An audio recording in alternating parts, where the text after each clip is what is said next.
আমরা এমার্জেন্সি সার্ভিসের বিষয়টি বিবেচনা করে আমরা সচিবালয়ে শুধুমাত্র প্রতিদিন সকাল 10টা থেকে বেলা 11টা পর্যন্ত আমাদের শান্তিপূর্ণ কর্মবিরতি চলতে থাকবে, অব্যাহত থাকবে।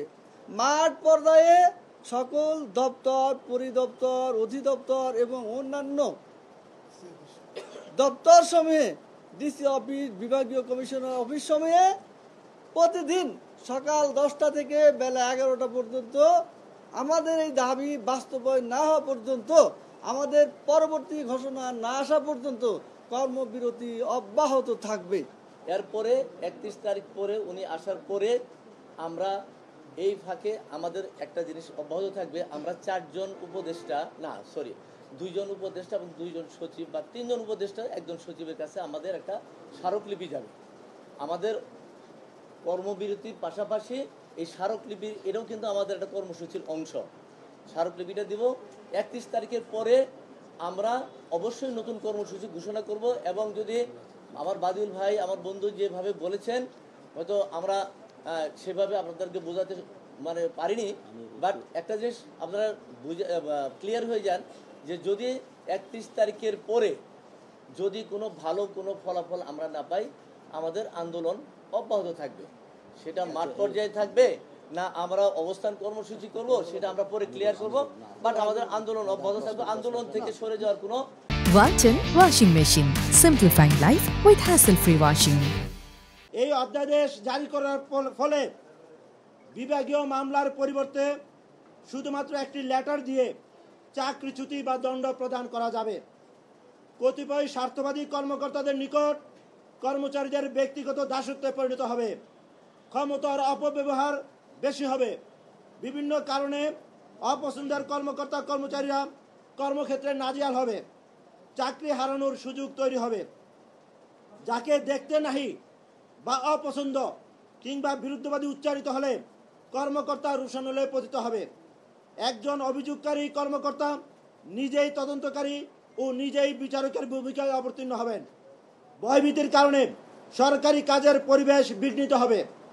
নারী সহকর্মীরা ভীত সংস্থার মাঝে কাজ করতে হবে। কেউ কেউ রাজনৈতিক মতাদর্শের কারণেও চাকরিতে ক্ষতিগ্রস্ত হতে পারেন। এমনকি কেউ কেউ ধর্মীয় রীতিনীতি পালনের কারণেও কর্মকর্তা রোষানলে পড়তে পারেন। দেশ ও জাতির সেবা প্রদানের ক্ষেত্রে কর্মচারীদের চিন্তা ও বিবেকের স্বাধীনতা সংকুচিত হবে। কর্মচারীদের ন্যায্যতা, প্রাপ্যতার দাবিগুলো বাস্তবায়নের ক্ষেত্রে দারুণভাবে বাধার সৃষ্টি করবে। জারিকৃত অধ্যাদেশটি ব্যাপকভাবে ক্ষমতার অপব্যবহার নিঃসন্দেহে বেশি হবে। এই অধ্যাদেশের আওতায় কেউ শাস্তি পেলে তিনি আদালতের দ্বারস্থ হতে পারবেন না। সরকারি কর্মচারীরা রাষ্ট্রের চালিকা শক্তি, অ্যাক্সেলেটর ইনস্ট্রুমেন্টস, এদেরকে অহেতুক বিপদগামী করবেন না। শতকরা 90% কর্মচারীর মাঝে কোনো রাজনৈতিক চ্যাপ্টার নাই। মুসলিম ও কতিপয় কর্মচারীর কৃতকর্মের দায়ভার সকলের উপর চাপিয়ে দিবেন না। তো আমরা মনে করি যে এই অধ্যাদেশটি গণপ্রজাতন্ত্রী বাংলাদেশ সংবিধানের সাথে সরাসরি সাংঘর্ষিক এবং পরস্পর বিপরীতমুখী। সংবিধানের অনুচ্ছেদ 19-এর সুযোগের সমতা বিনষ্ট হবে। অনুচ্ছেদের 21-এর নাগরিক ও সরকারি কর্মচারীদের কর্তব্য পালনে বিঘ্ন সৃষ্টি হবে। অনুচ্ছেদ 27-এর আইনের দৃষ্টিতে সমতার ভারসাম্যতা বিনষ্ট হবে। অনুচ্ছেদ 31-এর আইনের আওতায় আশ্রয় লাভের অধিকার ক্ষুণ্ণ হবে। অনুচ্ছেদের 37-এর সমাবেশের স্বাধীনতা থাকবে না। অনুচ্ছেদ 39-এর প্রজাতন্ত্রে নিয়োজিত কর্মচারীদের চিন্তা ও বিবেকের স্বাধীনতা মারাত্মকভাবে ক্ষুণ্ণ হবে।